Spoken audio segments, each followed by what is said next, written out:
Hello. I've got two guitars today that I just wanted to share. The first is a Harmony H, I think it's the 1201 or something like that. I'm not too clued up on vintage acoustics. And anyway, it's a Harmony parlor guitar from about 1937 or 38. And made in the USA. On the back of the headstock it says made in something SA, and on the front, I don't know what that logo is, if you can see it clearly. But it says made in U something something, so between that and that I can tell it's made in America. And just those two factors do mean if it's a Harmony acoustic parlor guitar like this and made in America, it's most likely made before World War II, when I think a lot of the factories that were making these had to divert their efforts towards the war effort. It's quite an interesting kind of pattern over here. I did a bit of research, and that is how they came. This one's been worn away a lot. I think it was owned by a musician, and the frets, they aren't too worn up the neck, but they are up until about the 4th fret, so this was played quite a lot. It's got very, very thin kind of frets, so they weren't built to take a whole lot of use, but that's normal with a parlor guitar. It's got no binding on it whatsoever, and I don't know if you can see, but the sides are sort of separating from the top, which is something I will be fixing. I may make a video of that, I'm not sure yet. So far I've already replaced the strings that were on it, which were very, very thick ones, and bending the neck with some thin ones temporarily to make it playable, electric gauge strings. And they do definitely help a lot to lower the action, but it's still very high. So it's a very nice guitar for slide, but because of this bent kind of neck, it's not got that much potential as a player, but it is still a very cool instrument, and it is very fun to play. It has quite a nice sound as well. For now it does a strange kind of vibrating thing because of these, I think it's because of the way that the body's delaminating a little bit, but it does vibrate sort of in with the strings, so it's got this power chordy kind of, there's a bit of a distortion noise, which is kind of cool for it, but I will definitely be fixing this, just because it's a shame for it to, you know, be kind of falling apart like that. I've already made one little change to the nut. It was backwards or something.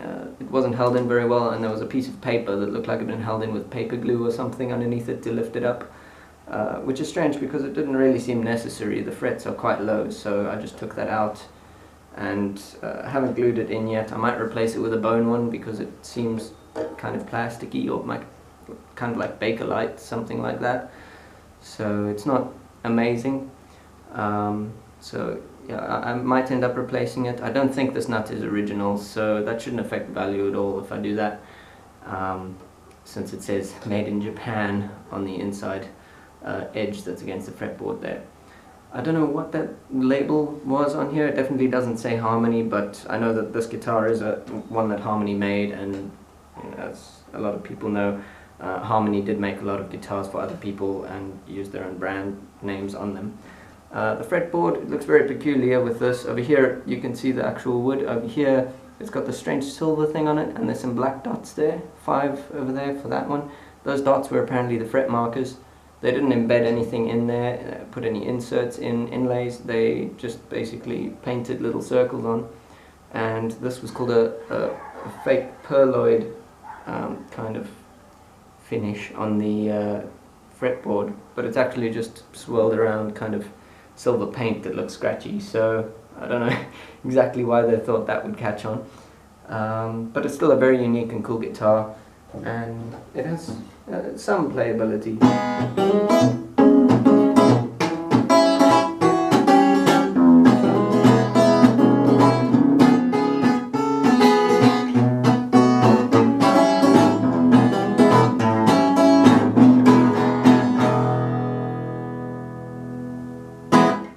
And that's the first one.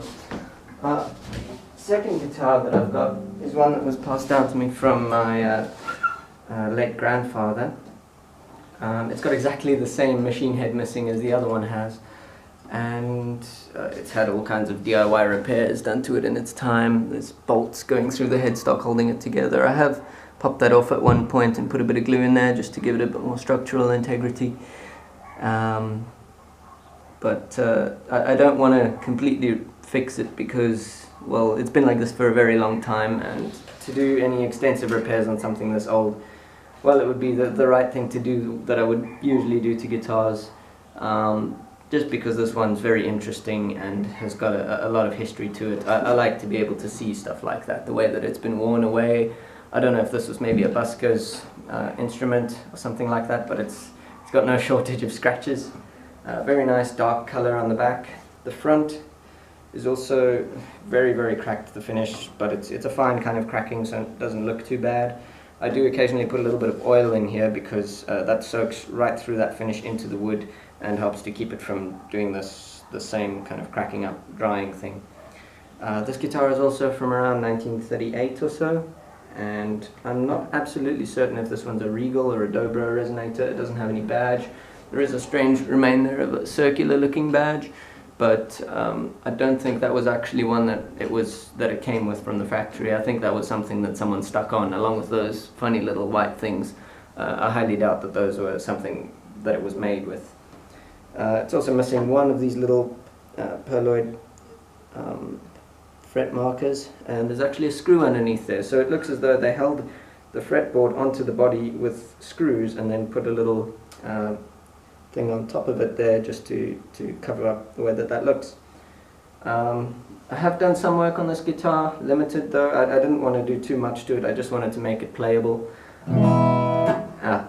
It had quite a bent neck, and I noticed that the fretboard was actually just flopping around and falling off, so I decided to clamp the neck downwards and give it a slight bit of a back bow, put glue in, clamp it, leave it like that, and then when I tensioned up the strings, it now sits quite straight. Still a slightly higher action than would be required if this was someone's player, but this one is more something that I use for fun.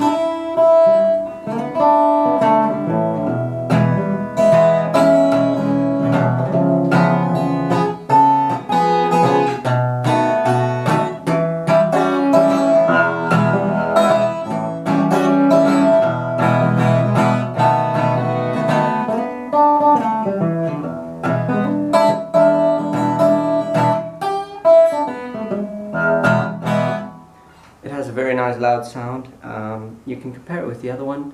It's quite loud, but it has definitely a different kind of peak frequency range. It's got this banjo-y sound because of the resonator, and it also has quite a deep sound, and it is a heavy instrument compared to that one.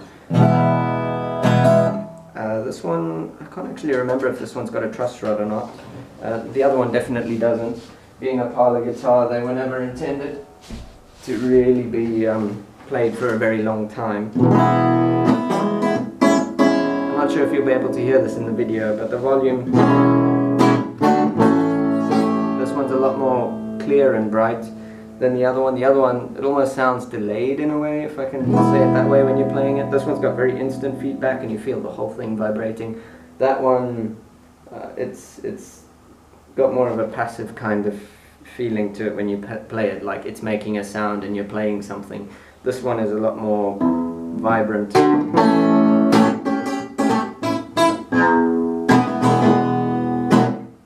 And yeah, that's those two guitars.